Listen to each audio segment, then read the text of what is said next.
That's right. It's another late night and time for another reach into the Just Giggly grab bag, and tonight we're pulling out the Extreme Feminist Be Like dot dot dot Just Giggle sketch number 58.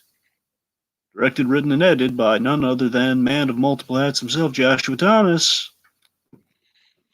Feeling some tension in the room here, Dragon. Yeah. All right. So, yeah, Dragon, this is remind me of the situation we kind of found ourselves in with going through the grab bag episodes because we're near the end. And didn't they pull a few of them or something like that? Yes. It's I'm waiting to get word back on that. I don't want to talk too much Uh, out of school, but I do know there are at least two sketches that were on the the assortment that are now no longer there. So we're going to see what I think it might have been a copyright thing. We'll see what happened there, folks. We'll see. all right. Point So, being, we don't have many grab bags left, so we're getting close to the final what's stretch. the number, That's the Dragon? main What's the takeaway here. We're number less than. not I'm sorry, not including the ones that were pulled. What's the number that we have left after this? Uh, sorry. Okay, here we go. Let me count them up live for you right now to make sure I do this. Okay. Okay, so including this one or not including this one? Not including this one, after this Okay. one. After this one, we will have 1, 2, 3, 4, 5. We'll have We'll have five confirmed and a sixth that is coming with the Why So sketch. So basically, we will have six definite ones and basically two that we're kind of like circling around. We don't know what the deal with them is. The point being, it's looks like it's six total. It's the final countdown, folks. It's the final countdown. All right. So, I'm sorry to put you on the spot like that, Dragon. Extreme feminists be like, dot, dot, dot. This is one of the more, I don't want to say politically charged, but definitely culturally charged of the JGI sketches. And importantly, Dragon, one of the cool things I think that this episode has is it's kind of like a who's who of sort of like supporting JGI players. Yes. And of course, I feel like the main heavy hitter that you and I just I'm sure we were delighted when he popped up, Jesse McBride, Oh, I who love I me some feel like, Jesse McBride. I love he's of great. course, and I feel like Jesse McBride at least carries the first half of the sketch. We'll get into kind of like the structure of it. Anyways, Dragon, let's just dive right into it. Do you have any other thesis things for the sketch on No, your end? just a little satire of extreme feminism on JGI's part, and very well executed in my opinion. So let's just dive right into it. All right, so we start with a bench. We start with a bench and a woman sitting on said bench. Dragon, I have a crazy theory. I have a theory that the bench says, in memory of Faith Hardy. My theory on this is in memory of faith of mankind, in memory of faith that, our humans have like decency in one another. And I don't know. I could be totally reaching with that, but I don't know. There could be a reason for the in memory of. It kind of got me thinking. Anyways, that's not important. What is important is our main actress here, Dragon Lauren Davis. Where have we seen her before? Uh yeah. Here's the thing. Lauren Davis. She's so familiar, and I swear to you, I know we've seen her somewhere, but for the life of me, she has to be in like a huge ensemble short. That's the thing. I can't place her.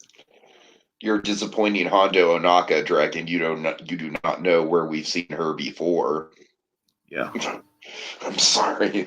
But in all seriousness, though, I think she carries the sketch along with McBride rather well. I really do think she has a monologue in this that I really think is very strong and very comedic and has a lot of range to it.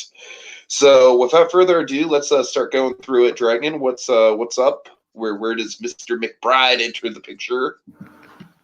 Well, so yeah, we have Lauren Davis kind of reading a book in the park on a bench on a really nice day. By the way, it is a really nice looking day out there. By the way, I know it's like sometimes the weather strikes it just right. It looks like a nice day. Uh-huh. So I gotta Brad, say, Dragon, knowing the payoff of this whole thing, like I chuckle every time I see Brad running up and just like his big, of course, the Jesse McBride smile It's like a Gatsby-esque smile, Dragon. It's like if Jay Gatsby was more of a jock, he'd have this guy's smile. Anyways. The McBride plays Brad the Jogger guy. So Brad the Jogger. Hey, how's it going? Yep, that's all he says. He says, "Hey, how's it going?" Just like to importantly, he sees a girl on a bench. We're not going to say just a girl. He sees a girl on a bench, which is factually correct. And he says, "Hey, how's it going?" Which, of course, for him was a big mistake because, unfortunately, he's just encountered an extreme feminist. ... Yes, and oh boy, it's not just the feminists. Like, not all feminists are bad, folks, but this is an extreme feminist. That's where things get dicey. So, what is our extreme feminist response? You think it's okay to approach me? I mean, it's like I'm just sitting here, I do my own business, and you come over here. And Dragon, honestly, I hope you agree on this, because I definitely think it's the case. The most laugh out loud thing about this whole sketch is McBride's like reactions to everything. Yes, Jasmine Thomas's editing of McBride is priceless, and it is my favorite part of the sketch. Yeah. What? Who? What? Basically, him interjecting button no and no way. He's just trying to. He's just trying to diffuse the rant as much as possible. He's just trying to interject, and honestly, at the end of the day, he would have diffused the whole situation if she just let him get a word in edgewise. And that's the whole point of the comedy. That's the whole point of the message here, where it's like, it's not a conversation. You want a conversation to happen. It's not gonna be a conversation if you don't hear both parties, and you just sideline the one party. So it's just like a rant that makes you look like a crazy person. All right, so anyway, she continues on. You come over here, what, to initiate a conversation, to see if there's a spark? Do you really think that I came to the park today saying that this is where this is where she really kind of takes off in the comedy department, Dragon? She's like, really, oh, good golly, Miss Molly, I hope I find myself a man. She's doing like the old the old single grandma voice. She's doing the old. Right.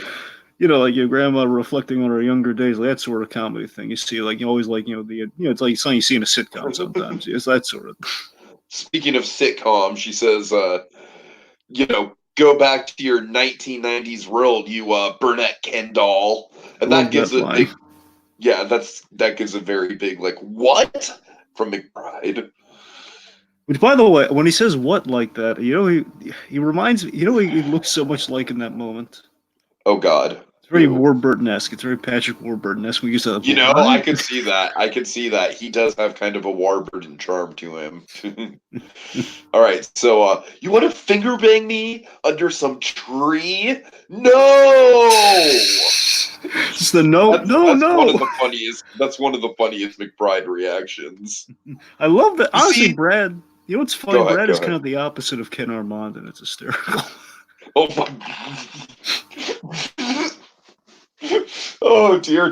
Please explain who Ken Armand is for people? I think if people are if they're in the final stretch of the grab, I think they know who Ken Armand is. But all right, fine. No. You explain. He's only our favorite character in the JGI universe, arguably. Yes. From buying an orange for like buying a car, which is just utterly brilliant. Okay. Ken Armand. Armand. All right. Anyways. You see, this is the problem with society. You think that just because I'm a woman, all I want in life is to find a guy. Well, I don't. And not that it's any of your business, but I'm single. And I'm perfectly happy and content to be single. What, is it my dress? Is it my legs? My cleavage? Is it an invitation to have sex with me? Is it a billboard saying, oh God, free pussy in the park? What is it? What do you want? Yeah, her version of MacArthur Park is quite different. So he says, "What do you want?" Then we have the perfect reel. This is the best part of the whole. This is I think this is one of JGI's best punchlines. I got to be honest. I do think so, and we talk a lot about JGI punchlines. We do. And this just the way that the camera pans. It's such a good it's such a well framed reveal. Dragon. You know how much I love a good pan on JGI. Of course. So we have there's a kind of a 1-2 punchline here, and it's fantastic, both of them. So the first one here, where it's this perfect reveal as we pan to KMG, otherwise known as Katie Mary Garland. Where in the world is Katie Mary Oh. Garland? Playing Maggie. So I think, and just Katie Garland's delivery is so perfect in this. It's like the perfect kind of cameo at the end of the sketch, practically. Just like, You know what? he was It's talking to funny that you me. mentioned that because it does feel like a cameo because it's because the rest of the sketch is like McBride is kind of like the star player here, but the rest of the sketch is kind of like these people that they're familiar in group shots, but other than that, they don't really have a lot of credits to their name. All the people that pop up in this, and then KMG comes in and she's just kind of like the person who sort of like very very pointedly is like, no, this is the punchline. You're wrong. She says he was talking to me. He's my friend Brad. So he's my friend. Hi Brad. I love her Hi, delivery. Brad. Her delivery of hi Brad is my favorite thing the whole sketch. I gotta be honest. That's my favorite. Like the way she does. If we ever have Katie Mary Garland on again, I'm gonna compliment her on that hi Brad. That hi Brad Oh is God. perfect. It really is. It's just like that. Hi, Brad. It Hi, communicates the whole, like, I Brad. saw the whole sketch unfold, and I'm sorry you had to go through that. But all of that is communicated in that one moment. It's perfect. And then Brad is just like, yeah, I just saw you sitting here and I wanted to say hi. And there's nothing wrong with that. And that's great. This is the point of it all again, folks. So again, it's Lauren made that. Lauren, in her illustrious rant, did make valid points. Let's not make any mistake there. She She did. made She did. valid points, but she just kept escalating him in the classic JGI signature, ripping the dial off. The old philosophy: you're going to crank it up to 11, and rip the Spinal Tap approach to comedy, we like to call it. It's almost like the dial gets ripped off so much that it goes back to just like at the end of the sketch, it's like, normalcy. Mm-hmm. And again, moral being again the politico of it all. If you want to go that route, you don't have to define it as such. But the moral is there are two sides and layers to any argument or discussion. And with only one ranty, opinionated voice, you lose the meaning and become unlikable. And again, that you basically become a parody of yourself, which again the sketch is making fun of quite brilliantly. All right, so this second punchline also just makes me chuckle. It's like Mm-hmm. after all the negative impressions that this woman could have left on them, Dragon, what's the ultimate takeaway that McBride has? Well, first off, remember, okay, so Lauren tries to save face for a minute here with like the book Oh yeah, thing. right, with the book, yeah.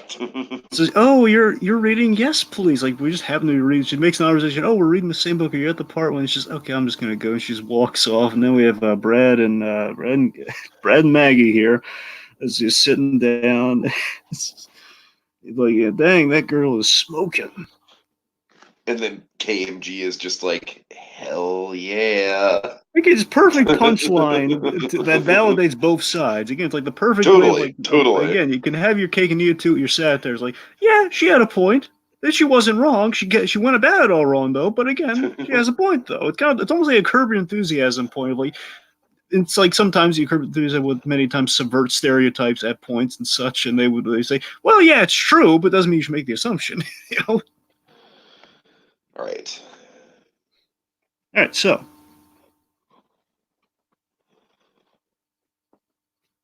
I'm sorry, I'm pausing because I don't quite know who this guy is, Dragon. I'm sorry.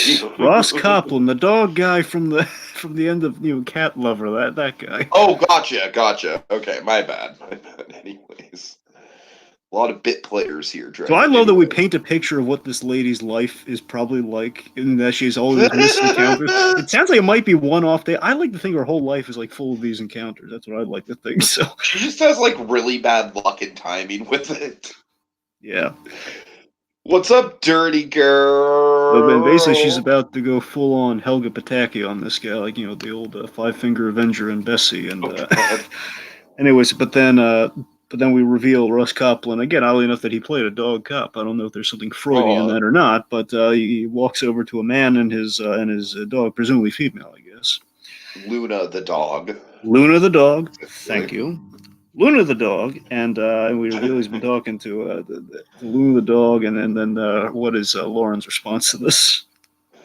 I've got to get the hell out of here.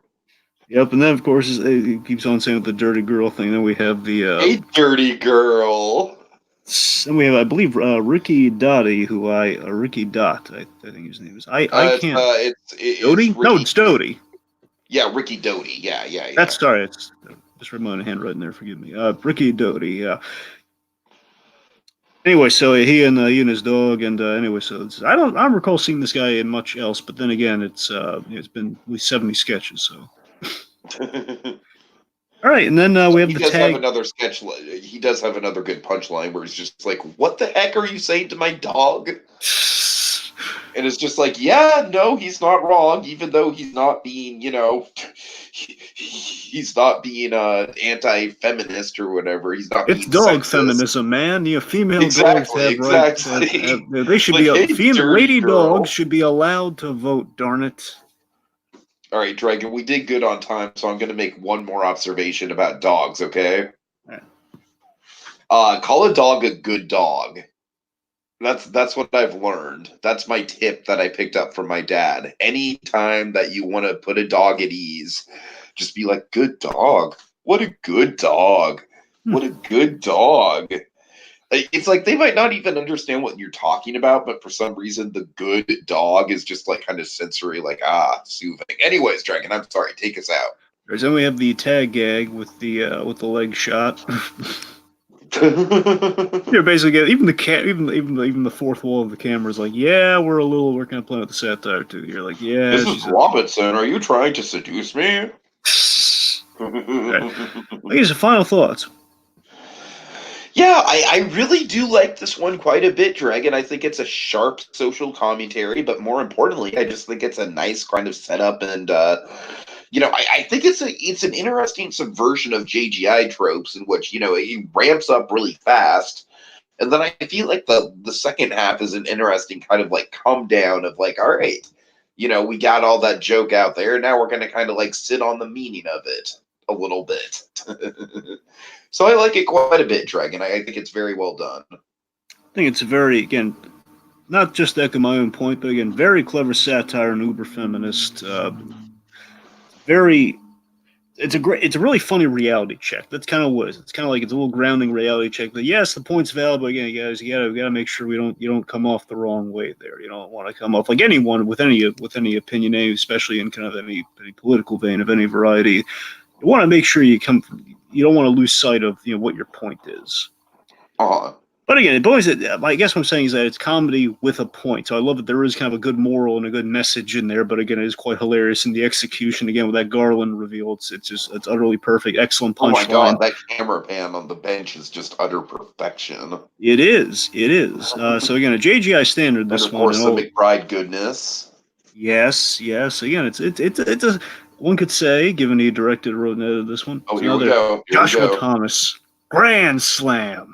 We need to make that a hashtag. I want them to make if they make it'd be great if they made like a T-shirt or something or a bumper sticker. I don't know something. Oh my god, yeah, just like At the very least, make it a just fridge like, magnet, man. I'd buy a fridge magnet of that. All right. Anyway. Anyways, All right. So that all does it right. for now. Until the next exciting reach into the Just Giggle grab bag.